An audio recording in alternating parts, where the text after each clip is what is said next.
आधी कंत्राट आणि मग कंत्राटदार कंपनीची स्थापना, माहितीच्या अधिकारातून ही बाब स्पष्ट होतीये। अॅम्ब्युलन्स घोटाळा आता उघडकीस आलेला आहे। माहितीच्या अधिकारातून 6000 कोटींचा घोटाळा झाल्याचं उघडकीस आलेलं आहे।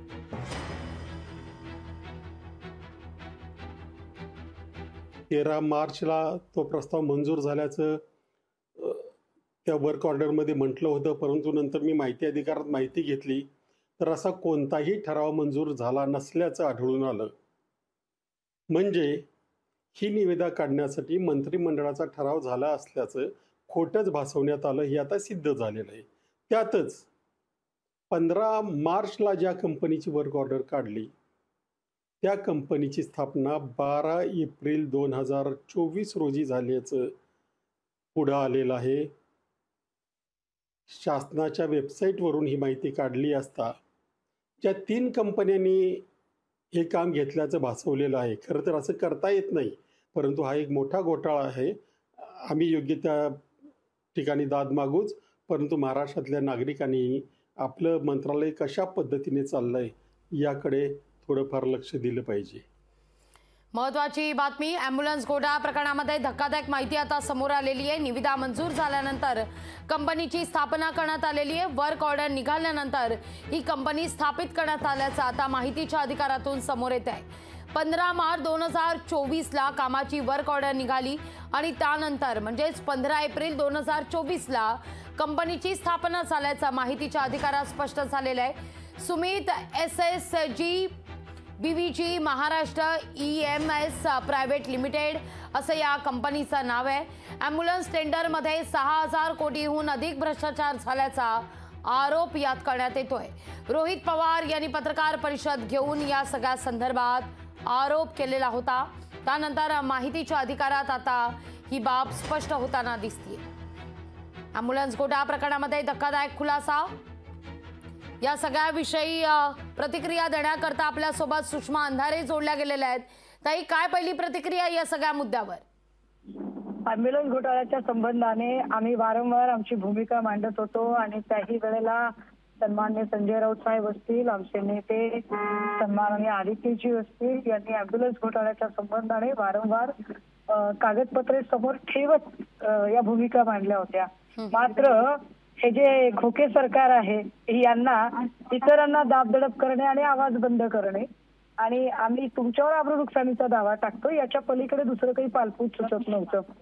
मला वाटतं नुसता अॅम्ब्युलन्स घोटाळा नाही तर त्याच्या अनुषंगाने आरोग्य खात्यातला जो करोडोचा भ्रष्टाचार आहे आणि ज्याच्यावर मी कालही म्हटलं की मी 6 तारखेनंतर फार बैजवार पद्धतीने बोलेल की आरोग्य खात्याची वाट कशी लावली आहे। तानाजी सावंतांच्या कारकिर्दीमध्ये आरोग्य खातं संपूर्णतः उखरून निघालेलं आहे। ससून असेल किंवा अनेक ठिकाणचा भ्रष्टाचार या निमित्ताने उघडकीस येईल। निश्चित, धन्यवाद ताई आमच्याशी संवाद साधला त्याबद्दल। या घडीची महत्वाची बातमी आपण पाहतोय। आधी कंत्राट आणि मग कंत्राटदार कंपनीची स्थापना, त्या माहितीच्या अधिकारात ही बाब आता स्पष्ट झालेली आहे। अॅम्ब्युलन्स घोटाळा उघडकीस आलेला आहे। 6000 कोटींचा हा घोटाळा झाला असल्याचं म्हटलं जात आहे। अॅम्ब्युलन्स घोटाळा प्रकरणामध्ये धक्कादायक खुलासे आता समोर येत आहेत। निविदा मंजूर झाल्यानंतर कंपनीची स्थापना करण्यात आलेली आहे। वर्क ऑर्डर निघाल्यानंतर कंपनी स्थापित झाली असल्याचं कळतंय। माहिती अधिकारातून ही बाब स्पष्ट होतीये।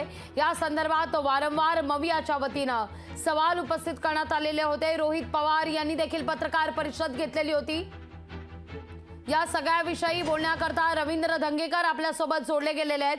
काय पहिली प्रतिक्रिया या सगळ्या मुद्द्यावर? अॅम्ब्युलन्स घोटाळा उघडकीस आलेला आहे, माहितीच्या अधिकारातून आता ही बाब स्पष्ट होतीये।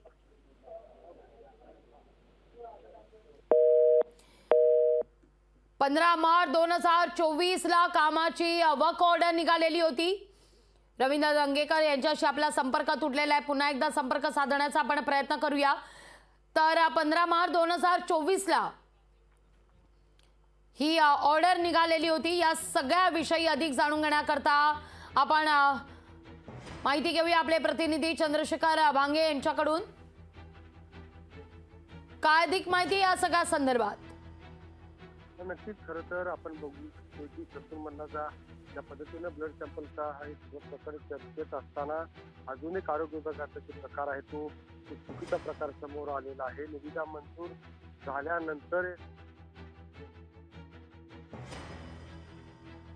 त्यांनी केलेला आहे. त्यामध्ये आपण बघू शकतो की हा सगळा 108 नावाची जी अँब्युलन्स आहे त्या अँब्युलन्सचं सगळं प्रकरण आहे. कायदेशीर वर्क ऑर्डर निघाल्यानंतर त्या कंपनीला नंतर काम देण्यात आल्याची माहिती समोर येत आहे. खरं तर 15 मार्च 2024 रोजी आचारसंहिता लागू झाली आणि या कामाची वर्क ऑर्डर जर पाहिलं तर 12 एप्रिल 2024 या कंपनीची स्थापना झाल्याचं सगळं समोर माहिती धक्कादायक समोर येत आहे. Sumit SGI DVGI Maharashtra EMS private limited असे या कंपनीचं नाव आहे. या सगळ्या संदर्भात आता माहितीच्या अधिकारातून जवळपास 6000 कोटींचा घोटाळा झाला असल्याचं म्हटलं जात आहे. याविषयी चंद्रशेखर आपण देखील पाहिले, वारंवार मवियाच्या वतीनं सवाल उपस्थित करण्यात आलेले होते. सत्ताधाऱ्यांना कोंडीत पकडण्यात येत होतं. नक्कीच यापूर्वी आपण बघू शकतो की रोहित पवारांना सुद्धा या सगळ्या घोटाळ्याविषयी आरोप केला होता. चंद्रशेखर माफ करा, काही सेकंद तुम्हाला थांबवते. रवींद्र दंगेकर आपल्यासोबत जोडले गेलेले आहेत पुन्हा एकदा. दंगेकरची काय पहिली प्रतिक्रिया या सगळ्या मुद्द्यावर? सरकारमध्ये जेवढे मंत्री आहेत हे सगळे घोटाळेबाज मंत्री. प्रत्येक खात्यामध्ये अशा पद्धतीचं अभाव टेंडर काढून पैसे घालण्याचा उद्योग करतायत आणि ह्यांच्यावर कोणाचा अंकुश नाहीये. त्या अँब्युलन्स घोटाळ्यामध्ये ही वस्तुस्थिती रोहितदादा पवार बोलले ही खरी आहे आणि याच्यामध्ये सरकार तपास करणारा कोणाला तपास मागायचा आणि कोणाकडे दाद मागायची अशी परिस्थिती आहे. ज्या कंपन्या ज्या मुख्यमंत्री अशा पद्धतीने अनेक टेंडरमध्ये लक्ष घालतायत आणि अभाव टेंडर देऊन ही जनतेची फसवणूक करतात, लूट करतायत, तर याची संपूर्ण चौकशी कोणाकडे करायची हा महत्वाचा मुद्दा आहे. पण आता याच्यामध्ये आम्हाला रस्त्यावर येऊन ही सगळी आंदोलन रोज करावी लागतात आणि पुणेकर रस्त्यावर आणि हे केबिन मध्ये AC मध्ये बसून पैसे खाण्याचा उद्योग करतात. ह्यांना धडा जनतेने आता शिकवलं पाहिजे असं माझं मत आहे. अगदी धन्यवाद आमच्याशी संवाद साधला त्याबद्दल. लोकशाही मराठी ऐका, पहा, जागरूक रहा.